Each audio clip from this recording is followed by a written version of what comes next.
கர்த்தருடைய பரிசுத்த நாமத்துக்கு ஸ்தோத்திரம். இந்த புதிய நாளை இயேசப்பா தந்ததற்கு வேற லெவல் பிளஸ்ஸிங். இன்னைக்கு பார்த்தீங்கன்னா இருதயத்தில் எவை எவை இருக்கக்கூடாது என்று சில காரியங்களை நம்ம பார்த்தோம்.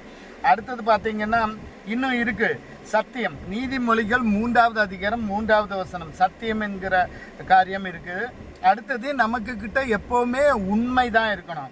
அது எபிரேயர் 10வது அதிகாரம் 22வது வசனம். அடுத்தது பார்த்தீங்கன்னா உத்தமம் 1 ராஜாக்கள் 11வது அதிகாரம் 4வது வசனம். அடுத்தது ஹalleluya கொழுந்து விட்டு எரிய வேண்டும்.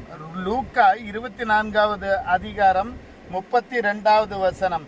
அடுத்தது பார்த்தீங்கன்னா கற்பனைகளை கை கொள்ளுறது. உபாகமம் 5வது வசனம் 29வது வசனம். இந்த நாள் முழுவதும் இயேசப்பா பிளஸ்ஸிங்கில் வச்சிருக்காரு. நன்றி.